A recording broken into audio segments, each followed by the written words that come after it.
O XPMOS vai quebrar? Será que tá na hora de vender tudo? Nesse vídeo eu vou trazer para vocês uma análise completa e totalmente transparente, afinal também sou cotista do fundo e vou mostrar de acordo com os dados que a gente vai ver aqui se tá na hora de comprar mais ou me livrar das minhas posições. De quebra, vocês ainda vão aprender a como calcular o nível de alavancagem de qualquer fundo imobiliário que vocês investam e também dois documentos que são super importantes e pouquíssima gente conhece, que servem como prestação de contas das gestoras para nós que somos cotistas, beleza? Eu não sei se vocês sabem, mas os fundos imobiliários ou qualquer outro tipo de fundo não podem emitir dívida, porque eles não são empresa. E então você deve se perguntar, mas como é que esse cara tá alavancado se não pode emitir dívida? E aí é que tá. Um FII, ele pode ser alavancado de duas formas. A primeira, por exemplo, é chegando lá pro cara que ele quer comprar o imóvel e falar: ô, cara, eu gostei aqui desse seu imóvel. Você me vende ele para eu parcelar aqui em 4 vezes, para eu pagar em 4 vezes? E ele fala: cara, gostei de você, dá certo, a gente pode fazer isso. E aí o fundo vai lá, adquire o imóvel, dá a primeira parcela, né? E depois vai pagando as próximas. Então, essa é uma forma de se alavancar, porque o fundo não tem o dinheiro na hora, mas ele contrai uma dívida, né, para comprar o imóvel que ele queria. E a outra forma é através de CRIs. Ele quer comprar um imóvel, só que ele não pode emitir dívida. No entanto, ele pode ainda comprar esse imóvel, por exemplo, dando como possível garantia os recebíveis desse imóvel, né, que esse imóvel teria. Então ele vai lá, pede para a securitizadora emitir esse CRI, e aí a securitizadora emite e os investidores vão lá e dão dinheiro para o fundo, né? O fundo vai lá, compra o imóvel e com isso vai pagando lá os juros para os investidores. Então essas são as duas formas que um fundo imobiliário tem para se alavancar, né? Já que ele não pode emitir dívida. Mas de acordo com a legislação, esses dois processos estão dentro da lei. E é isso que o XPMOS fez para adquirir alguns imóveis ao longo dos últimos anos. E o que acontece é que algumas dessas parcelas, né, ele parcelou alguns imóveis e aí o prazo de vencimento delas está bem apertado, né? Como a gente vai ver proximamente lá no relatório. Então, por isso, todo esse burburinho em relação ao XPMOS de que as dívidas estão muito altas e de que o prazo talvez seja muito curto e ele não consiga arcar com tudo isso. Como a gente pode ver aqui nos gráficos, se eu puxar aqui o gráfico anual, ele só subiu, né, apenas 2,61%, enquanto, por exemplo, o IFIX subiu bem mais do que ele. O IFIX aqui, por sua vez, subiu 9,7%. E o mais interessante é que o fundo vinha subindo muito bem, ó, até aqui meados de abril, que foi quando esse burburinho todo começou a aparecer. E de lá para cá, ele já vem caindo, ó,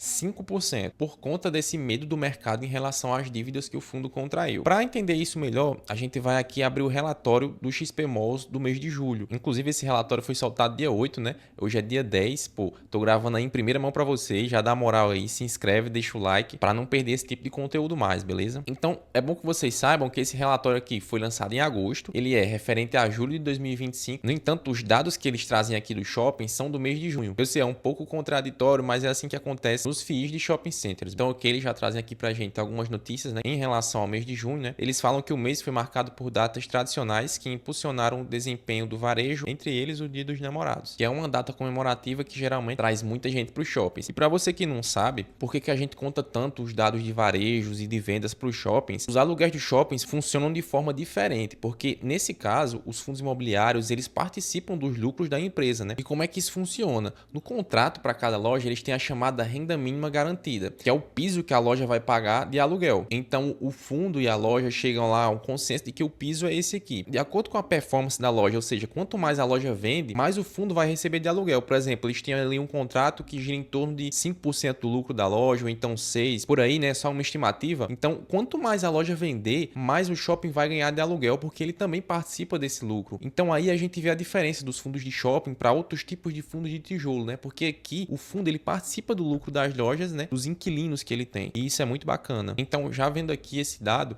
a gente vê que as vendas tiveram um crescimento de 4,9%. Mas por que eu marquei em vermelho, né? Porque nesse caso aqui, esse cara 4,9% não venceu a inflação. Então, por isso, eu demarquei desse jeito, porque é muito importante que as vendas dos shoppings, elas consigam bater a inflação para que o fundo também consiga performar acima da inflação. Então, beleza, continuando aqui, a gente vê também aqui embaixo, né, quando ele fala em relação ao NOI por caixa de metro quadrado, que é um indicador muito importante, é daqui que o fundo tira aquela porcentagem a mais dos aluguéis em relação às vendas das lojas. A gente vê que esse desempenho como um todo, ele foi melhor, né? Ele ultrapassou aqui, ó, os 6% e os 16%, né? Eles trazem aqui, ó, vendas por metros quadrados e NOI caixa por metro quadrado. Então, respectivamente, esses caras, eles performaram 6% melhor e 18% melhor do que o ano passado. Então, acima da inflação. Então, aqui já é um ponto positivo para o fundo nesse mês, né? Já que esses dados aqui aqui de cima que eu tinha falado com vocês, né, eles são referentes ao varejo como um todo, né? Então aqui o fundo ele tá superando, né, o varejo, indo um pouco melhor do que a média do varejo nacional. Isso é bacana. Outro ponto negativo aqui que a gente também já vai ver mais a fundo é que o Same Store Sales aqui, ó, e o Same Store Rent, que é aluguéis nas mesmas lojas, né? Same Store Rent e Same Store Sales, vendas nas mesmas lojas, eles performaram apenas, né, 1,7% e 1,4%, ou seja, também abaixo da inflação. E aqui eles trazem pra gente os principais acontecimentos do fundo durante o último mês. Eles falam que tiveram aqui, ó, o recebimento de aproximadamente 2,6 milhões do NOI garantido no portfólio do Sim, né, que é um dos shoppings, inclusive, que ele comprou, né, que ele fez a alavancagem. E aqui ele tem também a conversão do CRI utilizado para aquisição indireta de 10,4% do shopping Pátio Higienópolis. Ou seja, ele está informando aqui para os cotistas que ele terminou de pagar esse CRI referente à aquisição desse shopping, beleza? Então, mais uma boa notícia. E um pouco mais aqui embaixo, eles trazem também para a gente que a reserva do fundo está em 77 centavos por cota, que aí é uma reserva bem ok, né, que vai dar para o fundo manter aí o seu pagamento de dividendos, muito provavelmente ao longo de todo esse ano, né, por volta ali dos 0,92, né, dos 92 centavos, como a gente pode ver aqui embaixo. Também aqui na parte de distribuição e rendimentos, né, onde a gente tem aqui, ó, 0,92 reais, 92 centavos por cota, o que vai dar um dividend yield anualizado, né, de acordo com a cota mercado hoje, de 11,48%. E isso é um ótimo dividendo, galera, isso já livre de imposto de renda. Na parte aqui do fluxo financeiro, aqui a gente já pode ver as primeiras despesas do fundo, né, onde a gente tem aqui as despesas financeiras, que são referentes, né, ao pagamento de juros dos CRIs, né, que ele usa para se alavancar. E essas despesas financeiras, elas giram em torno aqui, ó, de 5 milhões por mês, mais ou menos. Elas variam entre 4.900 e 5. E se a gente já quiser ter uma primeira percepção de como é que essas despesas estão dispostas aqui dentro do fundo, a gente pode fazer uma comparação entre as despesas e as receitas imobiliárias, ou seja, calcular aqui o primeiro índice de alavancagem desse cara, que a gente consegue, ó, dividir nesse valor aqui, né, das despesas financeiras, né, 5,061, beleza, dividido pelo valor aqui da receita imobiliária, né, pra gente ver quanto por cento dessa receita está sendo comprometida pelas dívidas. Então, beleza, agora aqui a gente adiciona as receitas imobiliárias e a gente vai ter, agora vezes 100, o índice de alavancagem aqui de 9,36%. Índice de alavancagem de 9,36%. Esse índice aqui abaixo de 10% traz pra gente ainda uma certa segurança, porque caso as despesas financeiras fossem ainda maior, fossem maior que os 10%, a gente já veria uma alavancagem um pouco maior em relação aqui ao fluxo financeiro, e não é o que está acontecendo. Então essa média está bem condizente com o seu perfil de risco. Então nessa primeira parte a gente já vê que está tudo ok. Aqui embaixo é onde está o grande problema, né, digamos assim, do fundo. Essa parte do relatório ele mostra pra gente como é que vai estar o fluxo de caixa do fundo, né, como é que vai estar a reserva, como é que vai estar o dinheiro do fundo no final desse ano, né? Aqui no encerramento de 2025, o fundo ele tem previsão para ter 346 milhões de caixa negativo. Ou seja, o fundo vai estar no negativo. Como é que isso pode acontecer? A gente tem aqui que o caixa e disponibilidade, ó, tá representado aqui por esses 346 milhões, eles não vão ser suficientes para pagar aqui essas duas amortizações, né? Na verdade, essas duas obrigações por aquisições de imóveis que o fundo tem. No final das contas, a gente vai ter um total de 347 mil negativo, e aqui é a primeira pulga aqui atrás da orelha, né, nesse relatório. Então a gente sabe que até o final do ano o fundo vai ter que desembolsar, ó, 63 mais 630 mil reais, né, que vai dar um total aí de 693 milhões, né. O fundo vai ter que arrumar esse dinheiro aí de alguma forma até o final do ano. E como é que ele vai fazer isso, né? Ele tem alguma coisa aí para penhorar, não sei, para dar, para vender para alguém? E é claro que tem, né? Aqui eles trazem caixa e disponibilidades, né? Nesse montante aqui, eles já estão colocando a posição que o fundo tem em caixa, né? Aqui, ó, tá sendo considerada a posição de caixa dos FIIs assessorados pelo XP Malls, né? Internacional Guarulhos e Neomal, e as posições líquidas de outros FIIs detidos pelo fundo. Essas posições aqui, elas são referentes à venda de 66 milhões que o fundo fez no mês de junho, né, de fundos imobiliários. Então, beleza, a gente sabe que o fundo vai precisar até o final do ano de 693 milhões de reais para sair no 0 a 0, né, para sair ali no verdinho, digamos assim. Será que o fundo tem esse tanto de dinheiro? Isso é o que a gente vai ver. Se a gente for aqui na página 9 do relatório, a gente vai ter aqui toda a posição de caixa desse fundo, né? Na verdade, toda a posição de ativos do fundo, enfim. A gente tem 1,6 em caixa, 2,5 em FIIs e 3,7% em CRI conversíveis, né? Que são CRIs que a gente pode converter em caixa, né? Vendê-los e aí ter a posição de caixa. Então, somando todo esse montante, a gente vai ter 609 milhões de reais, né? Considerando, é claro, que o fundo venda toda a sua posição em CRIs e também em fundos imobiliários. Para aí, né, nesse caso, juntar aqui com a posição de caixa e fazer esses 609 milhões. milhões de reais. Então a gente tem que aqueles 693 mil, né? 693 mil menos esses possíveis, né? É sempre bom lembrar, 609 milhões, vão fazer com que o fundo tenha que desembolsar apenas, né? Apenas, entre aspas, 84 milhões de reais até dezembro de 2025, né? Até o final do ano. Então aqui a gente já tem um panorama um pouco melhor, né? De como que essas dívidas podem ser pagas. O fundo ele tem uma posição em caixa, tem uma posição em FII, uma posição em CRIs conversíveis, e com esse montante eles podem aqui diminuir, né? Amortizar, pagar um pouquinho desse montante total que deve ser desembolsado até o final do ano. E como é que eles podem fazer isso, né? Como é que eles podem fazer para juntar aqui esses 84 milhões de reais? A gestão até traz para a gente as ideias que eles têm para esse tipo de arrecadação, né? O XP Malls, eles têm ali em torno de 7 bilhões, 8 bilhões de ativos, né? Como a gente vai ver nos próximos documentos, onde a gestão presta contas com seus cotistas de forma exata, mostrando tudo que o fundo deve e tem de ativos, enfim, e onde a gente pode ter uma certeza maior em relação a tudo que o fundo possui, beleza? Então eles trazem aqui pra gente, né, que uma forma da gente conseguir, do fundo conseguir esses 84 milhões, né, esse montante para que a dívida seja quitada já nesse ano, é com a venda de ativos, por exemplo, né? Aqui, ó, venda de ativos. Porque o XP Malls pode converter ali um pouco dos seus ativos geradores de renda, né, ou seja, os seus shoppings, para pagar esse montante. E pode também até mesmo, né, como o fundo destaca aqui, além disso, o fundo possui diversas possibilidades para vender parte das posições detidas em FIIs e convertida em caixa ao longo de 25, né, que foi o que aconteceu lá com aqueles 66 milhões, né, que eu falei para vocês que foi o que o fundo converteu no mês passado em relação aos FIIs que ele detém. Porque esses ativos podem ser convertidos em dinheiro, né, já que são um equity aí, podem ser convertidos em dinheiro e ajudar a situação do fundo. Aqui embaixo eles também trazem a opção, essa daqui com certeza é a menos vantajosa de todas, que é uma emissão de cotas abaixo do valor patrimonial, onde você e eu, por exemplo, que somos cotistas, seríamos diluídos, também é uma das opções. Só que nesse caso, a própria gestão já traz aqui pra gente, né, que atualmente temos um valor patrimonial por cota acima do valor de mercado, o que inviabiliza, né,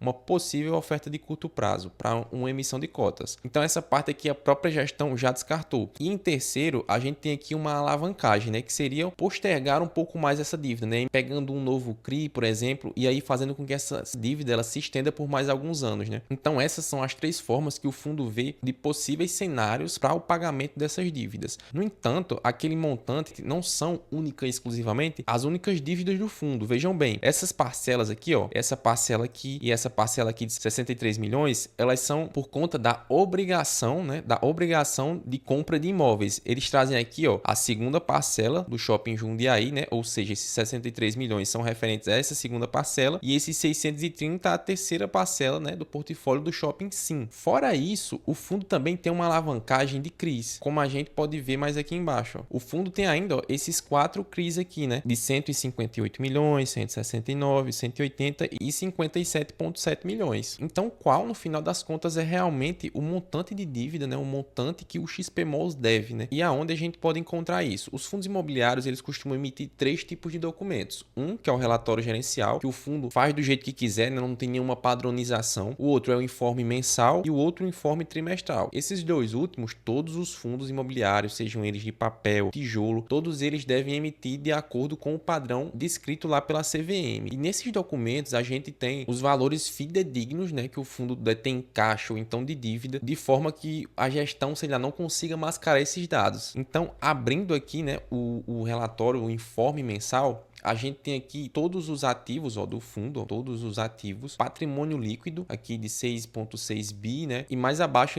eles trazem para a gente também todos esses valores de forma detalhada, né? Aqui eles trazem, ó, total mantido para necessidade de liquidez, né? Ou seja, aqui é o caixa do fundo, o caixa que o fundo informou lá em junho de 2025, né? Porque esse informe aqui é de 25, o de julho ainda não foi lançado, né? É o mais atual. Então vamos se basear nele, né? Então aqui disponibilidades de caixa, né? Tudo que o fundo tem. Aqui o total investido, né? Aqui vão ter os imóveis, né? Que no caso são os shoppings. Aqui embaixo os fundos de investimento imobiliário. E nesse caso estão contidos aqui nesse valor, né? 2 fundos que ele já tinha citado lá atrás, que era o Neomol e o Higienópolis, né? Que afinal os fundos podem comprar edifícios através de outros fundos, né? Uma forma de elisão fiscal, digamos assim, para que eles não paguem imposto. Então eles fazem isso e trazem aqui, né? Nesse informe em forma de fundos imobiliários. Mas nesse caso, né? A liquidez deles é bem menor. E como é que a gente pode ver os fundos fundos imobiliários que estão contidos aqui, né, no informe trimestral. Aqui no informe trimestral a gente tem toda essa posição, né, que eles trazem aqui de ativos e passivos, e aqui essa posição ainda mais explicada, né? Aqui a gente tem os fundos de investimento imobiliário, FIIs. A gente tem todas as posições de FIIs que vão totalizar, né, naquele 1,3 bilhão. Só que o que acontece? Aqui, ó, o Neomall e o Shopping Internacional Guarulhos, né, eles são dois fundos imobiliários mantidos, né, que são de posses dos XP Malls, né? Ou seja, só esses outros fundos aqui, o Genial Malls, o FI Via Park Shopping, Capitânia Office, esses são fundos de investimento que a gente pode negociar lá a cotas secundárias deles na bolsa, né? Então a gente deve levar em consideração só esses fundos aqui, por exemplo. Então esses são os ativos do fundo. Aqui embaixo também a gente tem ações, né, que os fundos imobiliários podem adquirir essas ações desde que sejam de empresas do setor imobiliário, né, 322 mil. Certificado de recebíveis imobiliários, né, que nesse caso aqui são os CRIs, que a gestão também traz para a gente lá no relatório. E aqui embaixo a gente vai ter, ó, os passivos. Se a gente der um Command F no Mac ou então Ctrl F no Windows aí, Linux, enfim, e vocês digitarem aqui, ó, passivos, a gente vai ter informações do passivo, né? E a gente tem aqui embaixo, ó, total de passivos, ou seja, essa é a dívida total do fundo, 1,2 bilhão. E nesses 1,2 bilhão, a gente vai ter aqui, ó, as obrigações por aquisições de imóveis, né? Que é quando o fundo faz lá aquele esquema que eu falei de pagar parcelado um determinado imóvel, né? E essas obrigações, inclusive, são a pedra no sapato do fundo no momento, né? Porque, como a gente viu, mais de 600 milhões vão ter que ser desembolsados até o final do ano. E aqui a gente tem também, ó, obrigações por securitização de recebíveis, né? Ou seja, os CRIs que ele vai ter que pagar, só que aqui de forma mais espaçada. Então, de modo geral, como é que a gente pode ver aqui como é que tá essa alavancagem do fundo, né? Como é que o XPMOL está em questão de dívidas. A gente pode trazer aqui o Loan to Value, né? Que é um indicador muito conhecido para alavancagem de fundos imobiliários, ou então LTV, por exemplo. Calculando aqui esse LTV de forma bem simples, a gente vai fazer o quê? Vai dividir o total de passivos pelo patrimônio líquido. Vamos fazer isso aqui para ver quanto é que vai dar. A gente tem aqui, ó, esse valor para os passivos, né? Vamos trazer aqui, boa, beleza, e dividir pelo patrimônio líquido. Aqui, ó, pelo PL do fundo, né? Boa, dividido pelo PL do fundo. E isso, né, vezes 100. Ou seja, a alavancagem do fundo de forma total é de 19%. E isso traz para o fundo uma alavancagem ali razoável em relação a todo o patrimônio líquido que ele tem. Ou seja, apenas 19% desse patrimônio líquido está envolvido ali em alavancagem, em dívidas. Inclusive, se a gente for ver, o XPMOLs, ele é top 3 no Brasil, né, em fundos imobiliários em relação ao patrimônio líquido, ou seja, é um fundo gigantesco em relação ao seu patrimônio líquido, aos seus ativos. Então, a gente pode ver que em relação às dívidas, o XPMOLs, ele tem um índice de alavancagem, né, um LTV não tão alto, abaixo dos 20%, o que é considerado ali um nível ok, um nível conservador ainda. Acima de 30%, por exemplo, aí sim seria um fundo de uma alta alavancagem, mas abaixo dos 20%, como é o que está acontecendo, a gente vê que a alavancagem do fundo como um todo não é tão grande. E até porque parte desse valor, né, aqui nos passivos, essas obrigações por securitizações de recebíveis não precisam ser pago agora. A grande questão é em relação à liquidez do fundo para essas obrigações por aquisição de imóveis, né? E aqui a gente tem um grande problema do fundo atualmente. E como a gente viu, o fundo, de acordo com o que ele tem aqui, né, de possíveis 609 milhões, ele vai precisar aqui de 84 milhões para arcar com essa dívida até o final do ano. Sendo assim, o grande empecilho aqui do fundo vai ser realmente conseguir arcar com esses 84